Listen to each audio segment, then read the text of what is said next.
Welcome to Clubs Made Meaningful from Susner.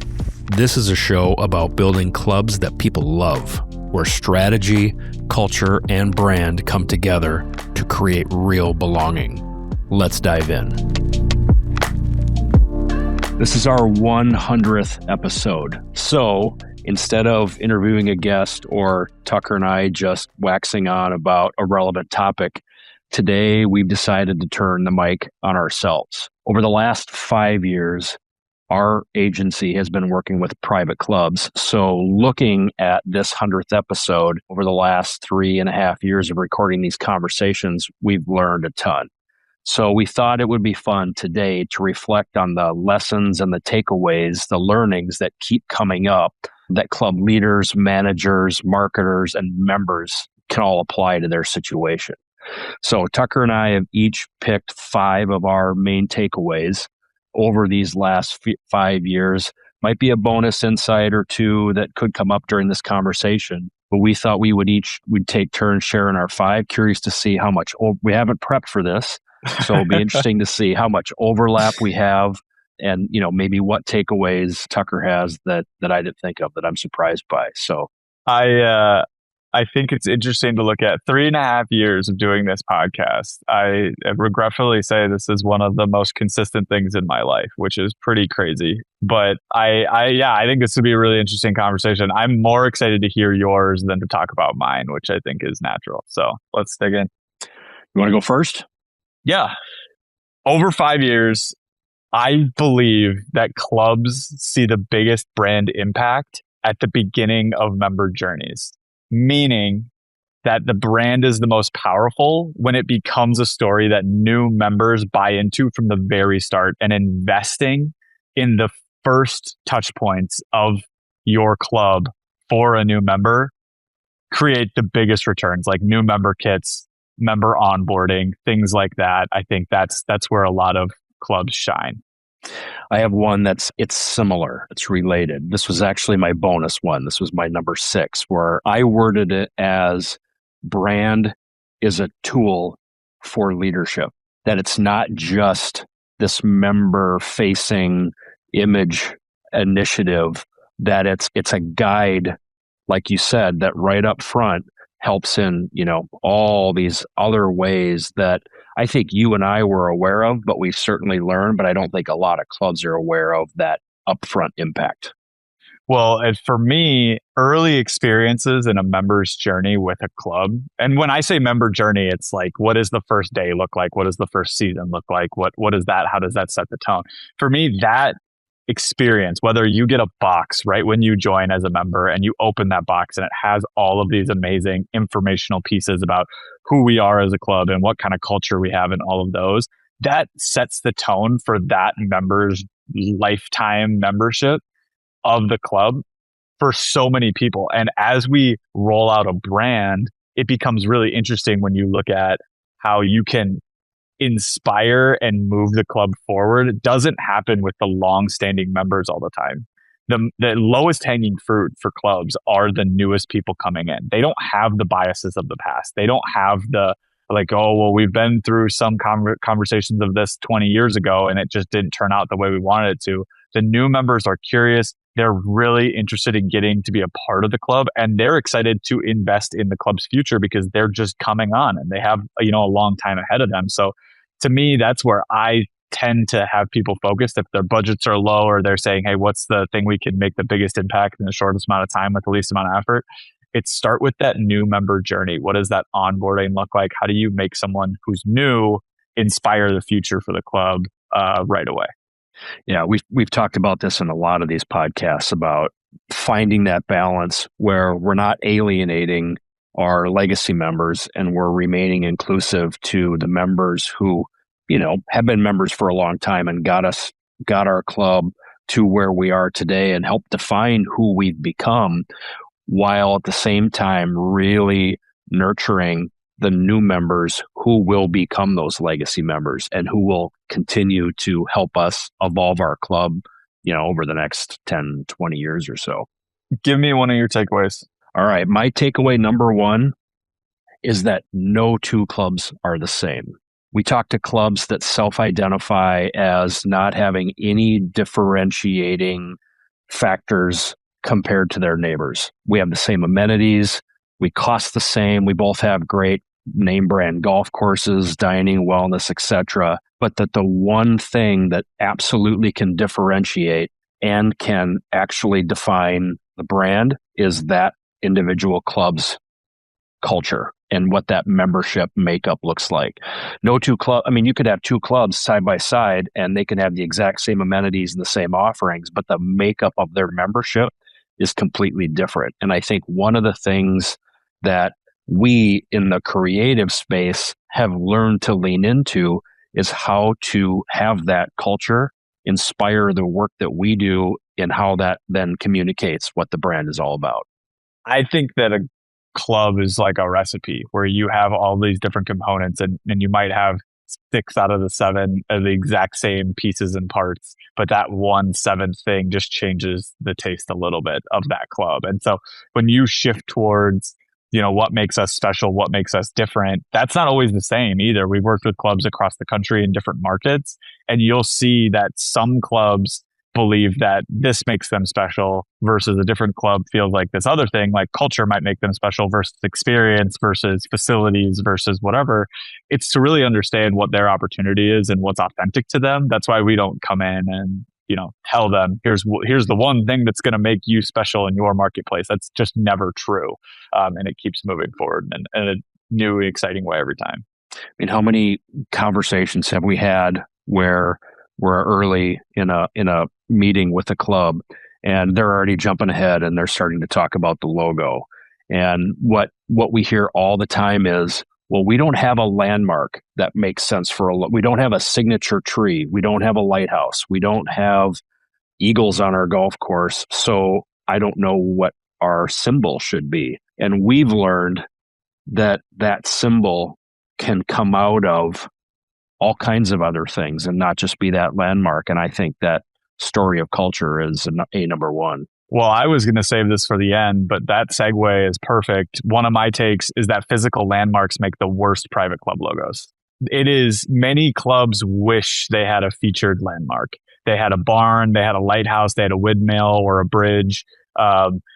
That's super tempting. It's really easy. And these rarely capture the full experience or the culture or what makes a club unique, which to me, when I hear, well, I wish we just had a landmark and that would then be our logo, I would say, well, do you aspire to be a public facility or a destination course? Because that's what they do. That is what they set the scene. Your goal with your club's brand, your primary identity, is really to express community and express a unique member value and vibe and culture that it's not just about the property features. I think I get frustrated with some people who say, well, maybe we can make this one rock formation unique for us. And it's like, well, what does that say about who we are and what we're all about here? That doesn't help a new member say, yeah, that's a place I want to belong. Whereas you give me the tree on Pebble Beach and you say, that really represents what their experience is all about, is that tree. Well, no, not really, but it gives you a sense of place, and that's fantastic for the one time that you ever play that course. Yeah, I'm reminded of the survey that we did last year, where I think it was 90% of clubs who we surveyed said that they could put their logos into one of 3 categories. Mm-hmm. One was nature, so trees, grass, tufts of grass, cattails. I think 2 was crests, and I think 3 might have been animals. And so so is the animal the landmark? Is the tree the landmark? But, we joke that if your logo falls into one of those 3 categories, because you've tried to, we spoke with a club who has a very specific type of oak tree that is actually the name of the club. And they said, I don't know why that's the name of our club. We don't even have that kind of oak tree on our property, and we haven't in the 20 or 30 years that I've been a member here. So, yeah, tree logos are a fun topic. Well, and they come into landmarks. They have a place, right, in the brand. They have all that, but landmarks are for postcards, not primary logos. Like that's just a sense of note to say, oh yeah, I remember when I was there one time. That is not something that says I belong there. I belong to this windmill. That's not the same. That's not the same idea. Yeah, it's the souvenir versus the symbol of belonging. Give me your next one. Well, I was going to save this one until later, but since we're having the logo conversation, my takeaway number 2 was that your brand is not your logo. The GM of a club that we work with said, we didn't go through a brand initiative just to change our logo. We were looking for alignment within our organization. This conception and the education, it was a bit of it's a takeaway for me. It's a learning for me, or maybe even a surprise for me as to how much education comes in talking with club leaders, club members around brand when they jump straight to new logo. And that while they are one piece of the overall puzzle above and on their own, they don't tell the whole story. Like we've said, we've seen great logos that have terrible brands behind them, and vice versa. Right. We've seen great brands that are represented by terrible logos. So by having to have that conversation of redefining brand as your reputation and the story that people tell when you're not in the room with them, I think it surprised me how often that comes up. Clubs like to simplify things as much as they can. They have lots going on. That's where I would get into. It's easy for them to say, okay, well then if our logo is our brand, then we can alter that and we'll be good. And to me, that helps paint the picture of what clubs struggle with entirely, is that they have too many experiences. And it's not that they need to remove their experiences or remove their expectations, but it's also understanding that you as a private club have the expectations of a full resort at all times for 300 people at times, in which you're doing almost the impossible every day, every season. So to try to simplify things makes total sense to me. But yeah, I think the education that's gone with trying to help clubs understand that the brand is going to affect a lot of things. I had a conversation with a club that we work with yesterday, actually, about the importance of having their individual departments think about the brand in what they do every day. Meaning, do the bartenders think about, here's how we act from a bartender service standpoint because of the brand that we're trying to create? How does our front door act or the valet act when they pick up a car? Things like that, I think, help them paint the picture in their head that it's like, well, this symbol represents who we are, and that's really important, and I get all of that, but that doesn't necessarily stop at that symbol. That's not going to, changing that symbol isn't going to change the way that the valet acts when someone pulls up to the front door. So we need to really have that conversation. We have to have that conversation all the time with clubs about, hey, you're going to get into this, and by the way, a lot more is going to change than what looks like it, because this is not just an aesthetic change. This is a belief in who we are, what makes us special, and how we should build a culture around it. The brand is, if I was going to summarize that, which I love, is that the brand is about how we act. It's not just about how we look. Right. I think that's awesome. What's your next takeaway? For us in our process with clubs working on their brand, research guides, but leadership inspires. So if research for us, which is extremely valuable, tells us how people feel about the club today, but it has limits. Members can't imagine what they haven't experienced yet. There's been plenty of times where we've done this process where members go, yeah, it's all fine. Everything's fine as is. That restaurant, that bar that we have down near the 9th green is fine as is. I don't know what's wrong with it. We come back with a completely reimagined way to say this could tell a great story and have a great experience, and we could alter that in this way and have this be a special part of our brand. And members love it. And they go, that's something that I wasn't expecting at all. It's easy for boards and for GMs to do member surveying and do things at the past and then say, oh, look, everyone's satisfied, we're great, and then stop there. For me, I sit back and say, satisfaction is base level. If we can make them satisfied with where we're at today, that's great. but our job is to delight them in which they couldn't get that experience anywhere else. And you are not just competing with other clubs down the road. You're competing with restaurants. You're competing with fitness centers. You're competing with all these other options that members have. You want them to live in your world 100% of the time.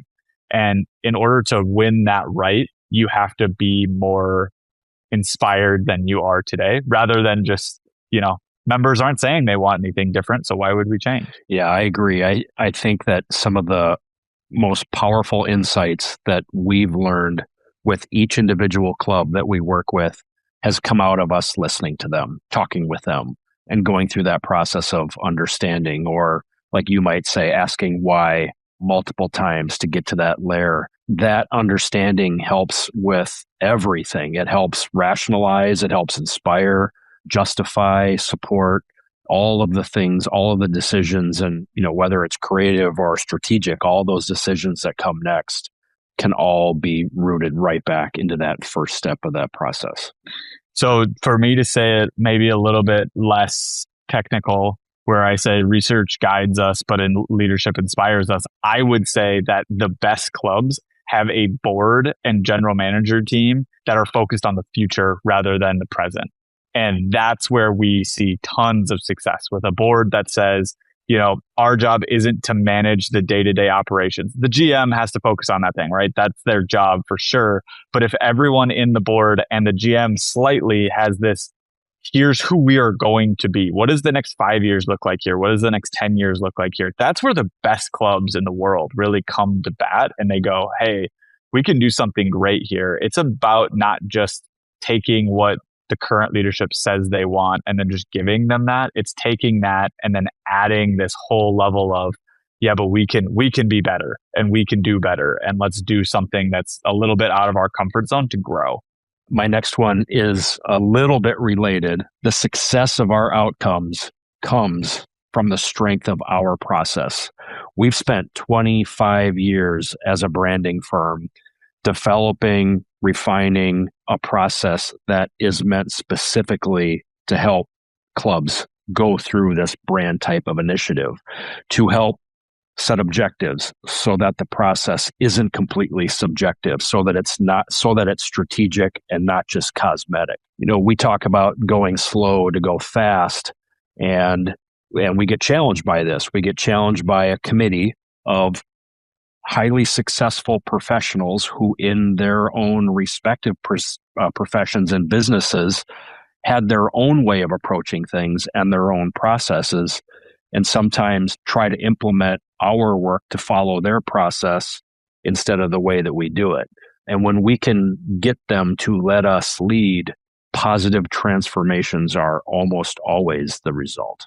The add-on I'd have there is your expertise as a member in whatever you did beforehand is valuable to a point, but doing brand for a member-oriented organization and developing that private club brand is not the same as product branding, as advertising for B2B services, as financial consulting management, where they're trying to. So we've worked with extremely successful people that, I don't know, they impress me deeply about all the great, smart things that they have, and their careers are incredibly impressive. But when it comes to what we are trying to accomplish within a brand, their insights come from being members, not from being professionals.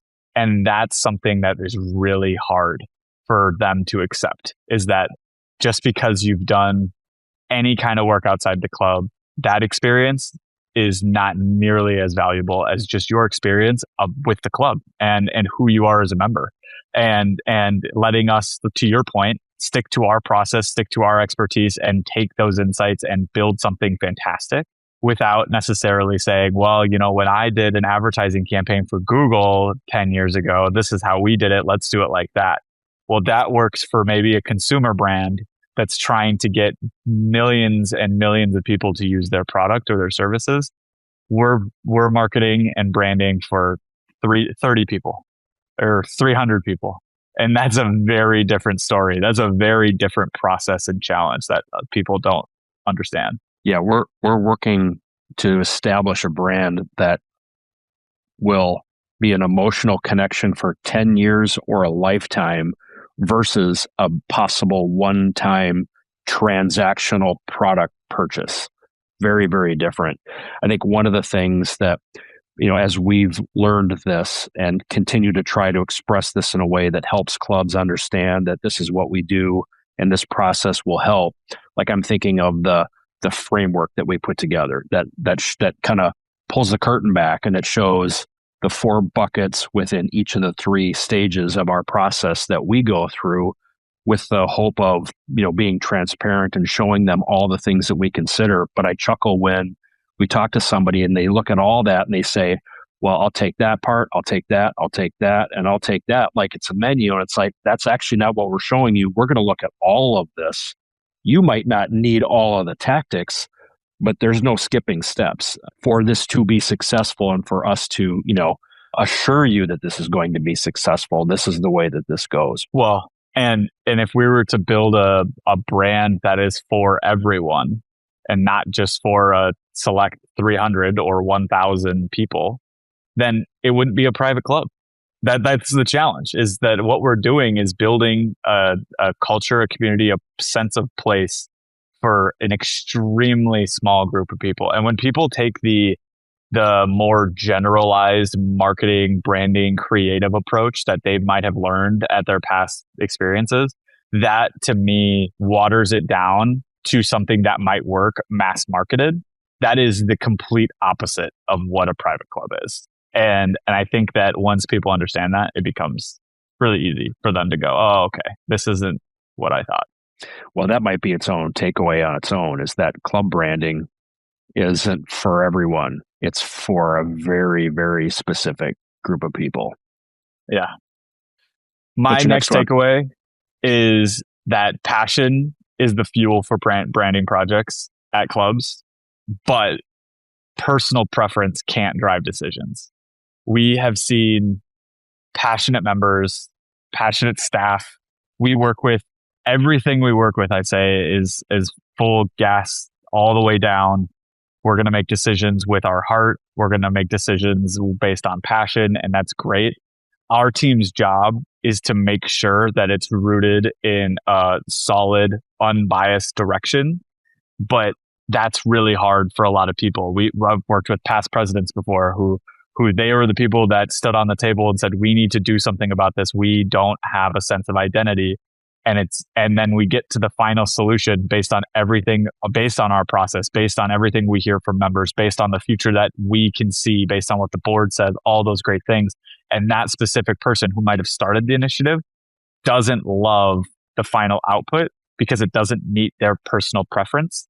That's really hard for them, is to say, I think we need a sense of identity, and that sense of identity isn't exactly what they need or they want, but it's right for the club at large. That can be a really, really challenging conversation to have with that very passionate member or staff member.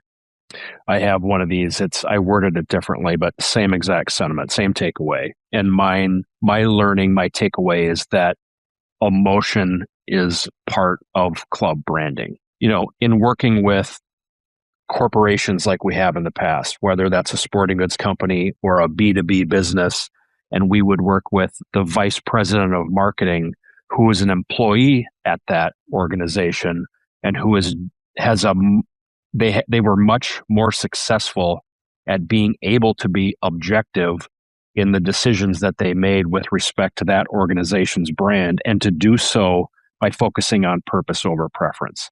But with clubs, with the exception of the leadership, if there's a committee involved and a board involved, they're members.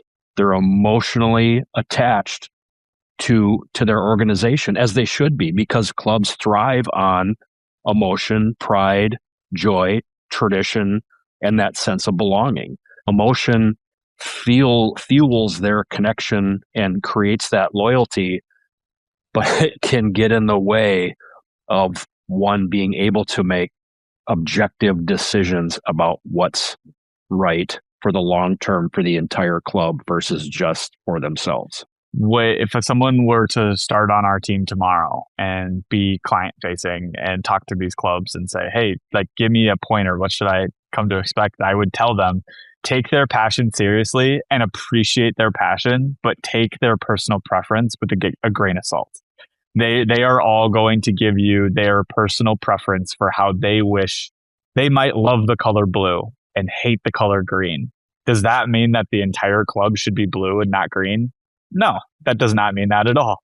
But will they try to convince you that that is right for the club at large because it's what they like? Yes, absolutely. I think, and I don't, members are sneaky. I'm just going to say it like that. Maybe that's a sub takeaway. They are not afraid to try to, politic and get to the answer that they want in the end, because that's who they are. And like, back to my other point, most of them are extremely successful, extremely smart people that have done a great job throughout their entire career of convincing people of what is right and in getting the way that they believe is the best future. And it's our job to maintain a sense of structure and maintain a sense of unbiased nature to who we are and what the club's all about, and make sure that nothing kind of gets swayed too far. That's, and this is this emotional connection is one of the things that it's one thing I really love about the work that we're doing. We're not helping somebody market or advertise or persuade or do something that they don't want to do, or convince somebody to do something, or working in an industry that sells products that we don't personally use or believe in, or give a rat's ass about. We're working with people who belong to an organization that, for the most part, they love belonging to, and to leverage that and channel that joy and passion to the right way. I know that that's what our job is, but it truly is a joy to help somebody tell a story about something that they already care deeply about. Sub takeaway that wasn't my next one, but I am getting inspired by what you're saying, is that the private club world is very much this is just maybe our firm's point of view, but it is very much the field of dreams, like build it and they will come type of a situation.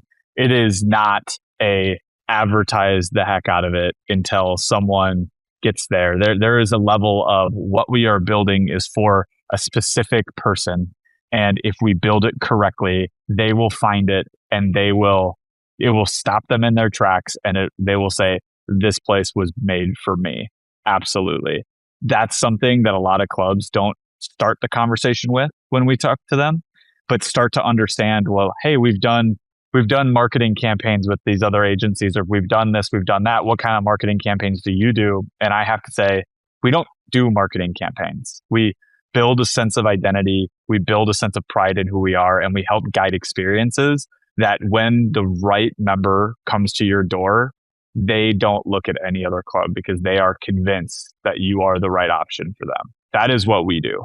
And that is a difficult thing for clubs who have lived in the marketing world of club work for a long time. And it's interesting.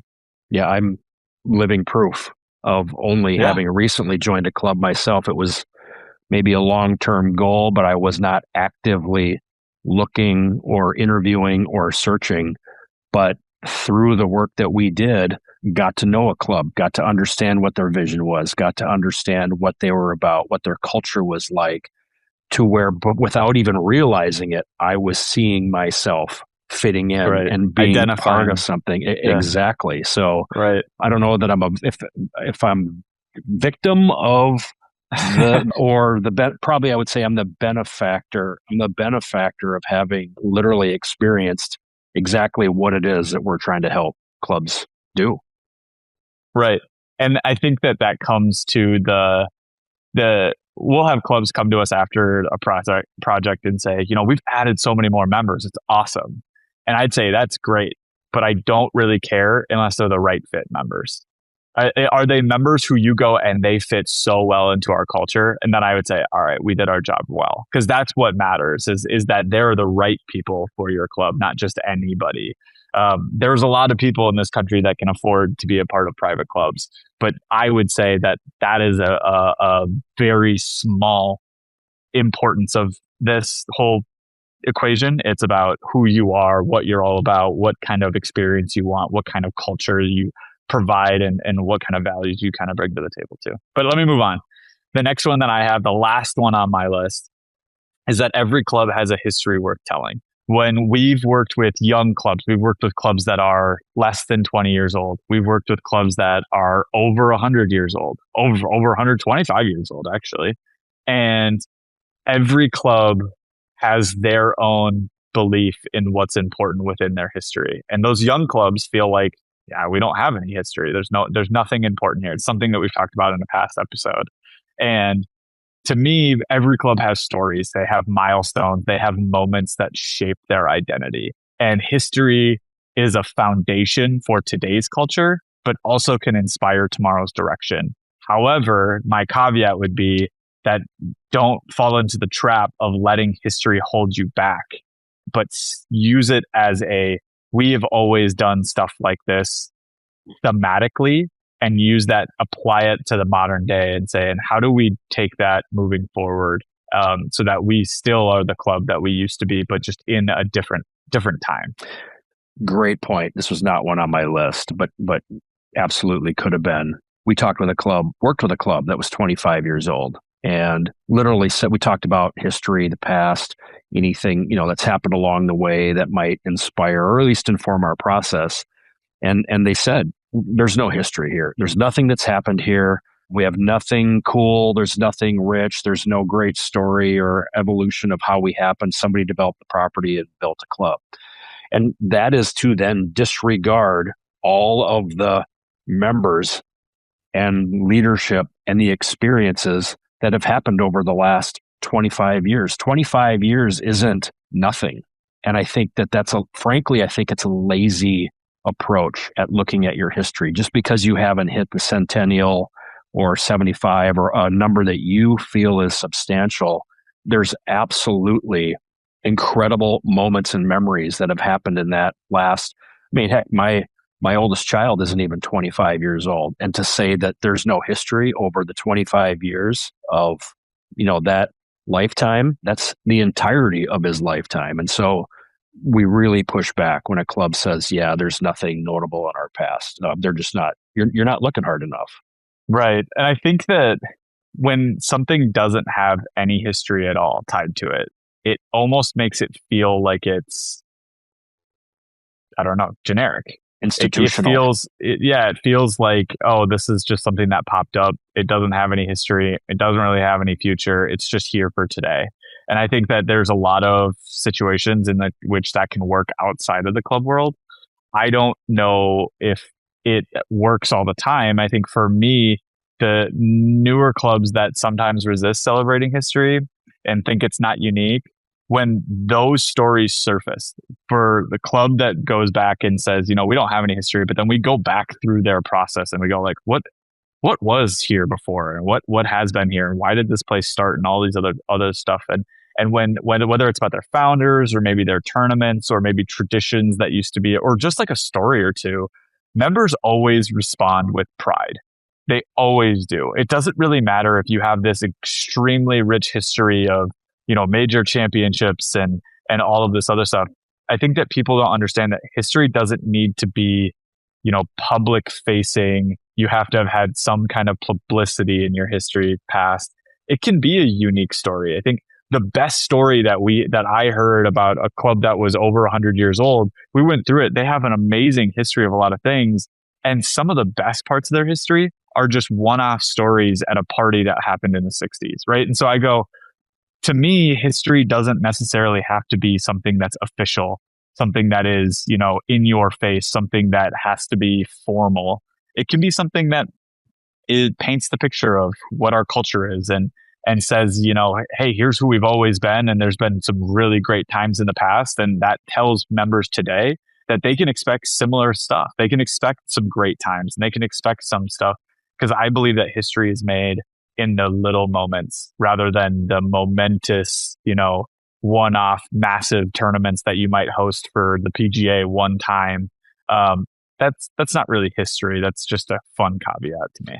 And my sub takeaway to this one, your history is important. It's not the entirety of the story that you should be telling, because your prospective members, while they may respect the past and the traditions, they're not joining because of what's happened in the past. They're joining because of the memories and the experiences that they get to experience today, tomorrow, and the memories that the history that they get to make. Right. And that history creates pride in people, but they have to understand the culture first before they can have that pride. When we do member onboarding, I'm looking at my desk because there's one right next to me. When we do a member onboarding guidebook and you walk a new member through the experiences of the club, like, hey, here's what you're going to expect. For us, history is the fifth thing on that list. It's important. It's in there. And you're going to have that. But to me, a new member has to understand what this place is all about before they can feel pride in what has happened here, rather than saying, have some pride. This place is important. It's done a lot of really cool things in the past.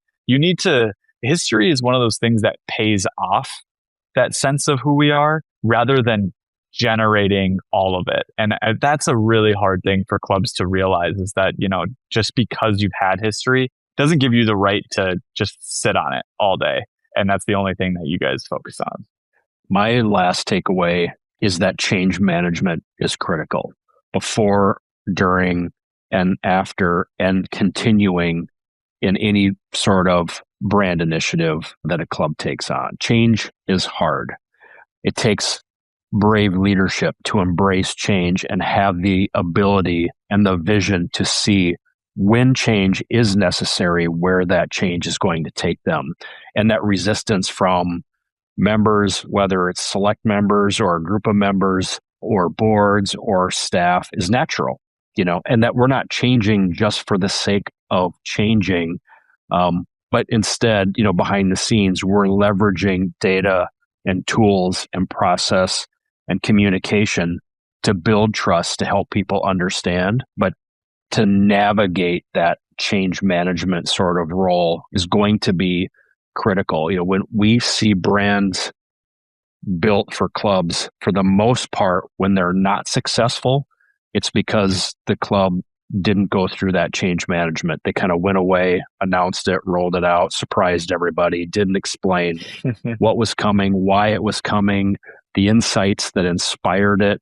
And had they embraced that change was going to be hard right out of the gates, I think it would have made their process easier. Well, and that's where I would say, totally agree. Change management happens in different layers, meaning change management for us happens for the membership at large, absolutely, but it also happens within the board. I sat down with a club last fall and we went through a bunch of things, and I was sitting with the board at their board meeting in the fall, and I just flat out said, this is going to be an initiative in which there will be unhappy people. It's just we've never done this in which there is 100%, everyone is thrilled, everyone is happy. It's just not natural for everyone to be happy. We're making something in which 10%, 20% of your club won't fit with the future of this club, and they will see that. And that's really hard for a lot of people, is to say, we have 10% churn rate on our membership every single year. And our goal isn't to hold on to 10% of our members. Our goal is to hold on to 90% of our members. And there will be 10% that see that and go, oh crap, I am a part of that 10%, that I don't fit with this. But they might realize that they may not. But there is a level of, we try to prep presidents, we try to prep boards, we try to do all that. But to your point, when we advise clubs to say, hey, we would say that you should put as much communication out as possible through this process about what is going on, why it's going on, and what we're doing. And the clubs who opt to not do that because they just choose to do the path of least resistance up front, that creates problems in the back end.